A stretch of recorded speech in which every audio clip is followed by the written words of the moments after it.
Assalamualaikum warahmatullahi wabarakatuh. Halo adik-adik semua, apa kabar dengan kalian? Semoga kalian selalu sehat ya. Adik-adik, sebelum memulai materi, mari kita lihat video berikut ini dengan baik. Di sekolah, Udin dan teman-teman menghabiskan waktu untuk belajar. Selain waktu belajar, ada juga waktu istirahat. Waktu istirahat dapat digunakan untuk berbagai hal seperti bermain, berbincang bersama teman, atau memakan bekal bersama-sama. Saat melakukan kegiatan tersebut, kita harus hidup rukun agar suasana di sekolah menjadi tentram, damai, dan menyenangkan. Maka dari itu, mari kita hidup rukun di sekolah. Nah, saya di sini Farudin Ubaidillah Hakim akan menjelaskan tentang materi dengan judul Hidup Rukun di Sekolah. Nah, tujuan pembelajaran ini tuh bagaimana kalian semua itu tahu manfaatnya hidup rukun itu seperti apa, terus bagaimana contoh-contoh hidup rukun di sekolah, terus ada lagi juga bagaimana agar kalian itu bisa bekerja sama dengan teman, jadi tidak bertengkar gitu ya. Oke, selanjutnya kita akan masuk ke materinya ya adik-adik. Yang pertama ada pengertian hidup rukun. Nah, hidup rukun itu seperti apa? Hidup rukun adalah kondisi ketika kita saling menghargai, terus tidak bertengkar dan bekerja sama kepada teman-temannya. Jadi tidak saling untuk mengolok-olok ya. Nah, yang selanjutnya adalah contohnya ya adik-adik. Yang pertama ada jangan berkelahi, tidak bertengkar. Jadi jangan sampai kita bertengkar karena berbeda pendapat ataupun rebutan mainan ya.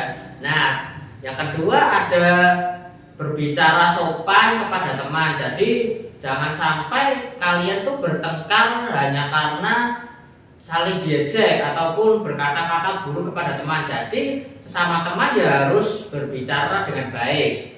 Nah, yang selanjutnya ada bekerja sama dengan kelompok. Jadi kalau ada kerja kelompok ya harus saling bekerja sama gitu. Nah, yang selanjutnya ada saling tolong menolong, jadi bantu membantu gitu. Misalnya ada teman yang membutuhkan bantuan, jadi kita harus siap untuk membantu mereka sesuai dengan kemampuan kita. Jadi kita harus membantu, tolong menolong gitu. Dan selanjutnya ada menghargai pendapat teman-teman kita. Misalnya si A, misalnya si Alan berbeda pendapat dengan kita karena Alan memilih misalnya pulpen itu berwarna biru, sukanya warna biru, tapi kita sukanya warna hitam. Ya udah, kita menghargai perbedaannya si Alan gitu. Yang selanjutnya jangan sampai kita berkelahi karena perbedaan pendapat ataupun kita mengejek-mengejek, jadi kita saling berkelahi satu sama lain. Seperti yang poster ini. Terlihat ya.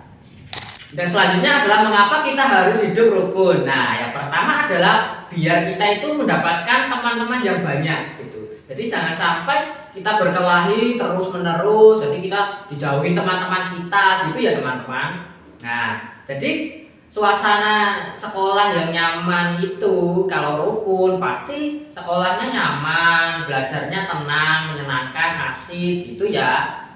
Nah, yang selanjutnya adalah akibat kita tuh tidak hidup rukun. Yang pertama, kita dijauhi oleh teman-teman kita. Jadi kita tidak bisa punya teman bermain gitu. Orang-orang pada menjauh kepada kita karena kita tidak mau bermain bersama, tidak mau untuk berdamai, tidak mau hidup rukun ya. Nah, adik-adik, contohnya kalau kita berdamai itu kita bisa berteman, memiliki teman-teman yang banyak ya, seperti poster yang saya bawa ini. Nih, terlihatlah senyumannya kalau kita hidup rukun itu seperti ini.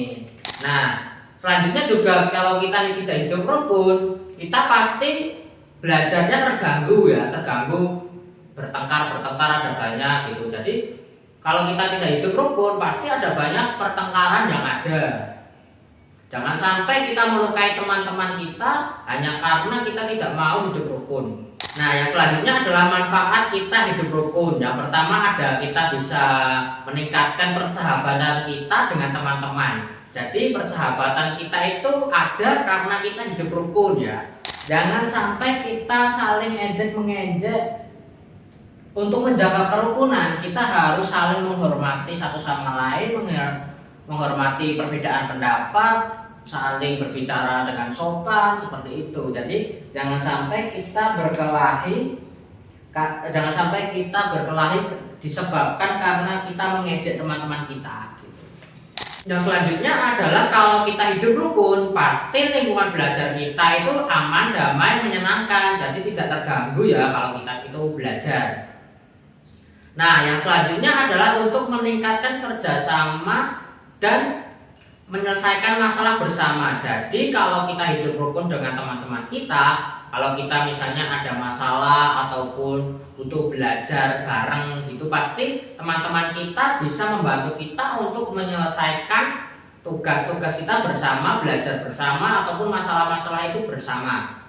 Jadi dengan hal itu juga kita tidak meningkatkan konflik. Jadi kalau kita hidup rukun pasti tidak ada konflik di antara teman-teman kita. Kita jangan lupa untuk berbaikan. Kalau kita salah kita minta maaf. Kalau kita diberi sesuatu ya kita berterima kasih kepada teman-teman kita. Seperti contoh ini, kita bersalaman meminta maaf kalau kita berbuat salah. Jadi dengan hidup rukun pasti adalah menurunkan tingkat konflik di antara teman-teman kita. Jadi jangan sampai hanya karena sesuatu kita berkelahi dengan teman sehingga melukai diri kita sendiri ataupun orang lain. Oke, yang selanjutnya adalah sikap yang harus kita hindari. Yang pertama adalah jangan suka merebut barang orang lain. Jadi barang teman kita itu kita rebut untuk kepentingan kita. Yang kedua ada jangan suka mengejek teman-teman kita karena sesuatu hal. Jadi jangan sampai kita merendahkan orang lain, mengejek orang lain sehingga itu memicu perkelahian atau konflik. Yang ketiga ada tidak mau bekerja sama, misalnya ada kerja kelompok ya kita harus berpartisipasi untuk mengikuti kegiatan kelompok tersebut. Nah, yang terakhir adalah jangan sampai kita tidak mematuhi aturan sekolah yang ada. Misalnya Senin ya pakai seragam merah putih, pakai dasi, pakai topi untuk upacara seperti itu. Nah, selanjutnya adalah cara menjaga kerukunan di kehidupan sehari-hari. Yang pertama jelas kalau kita tuh salah, kita harus meminta maaf ataupun kalau kita sudah diberi sesuatu, kita harus berterima kasih. Yang kedua ada jangan sampai berkata kasar. Jadi kita harus berkata sopan kepada teman-teman kita. Gitu.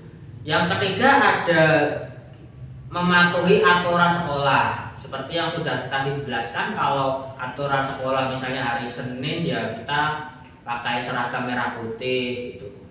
Yang terakhir adalah kesimpulan. Nah, kesimpulan dari kita adalah hidup rukun itu adalah kita saling menghargai, saling menghormati, mau bekerja sama dengan kelompok, saling tolong menolong. Nah, hal ini kita lakukan untuk mencapai hidup rukun sesama teman. Jadi kalau kita hidup rukun, kita pasti mendapatkan teman-teman yang banyak dan kita tidak dijauhi oleh mereka karena kita adalah biang kerok memicu masalah gitu.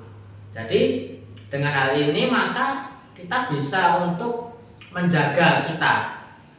Dengan hal ini kita bisa menjaga kita supaya tidak membuat konflik itu dengan cara ya kita berbicara baik, sopan, santun. Kalau ada teman yang butuh bantuan kita tolong. Kalau ada satu kelompok yang butuh memecahkan suatu masalah ya kita harus bekerja sama. Jangan sampai kita memicu pertengkaran dan membuat teman-teman kita tuh menjauhi kita. Jadi selain itu juga mentaati peraturan sekolah juga harus kita lakukan, yaitu misalnya memakai seragam sesuai hari ya Senin pakai merah putih seperti itu, dan membuang sampah pada tempatnya itu juga bisa.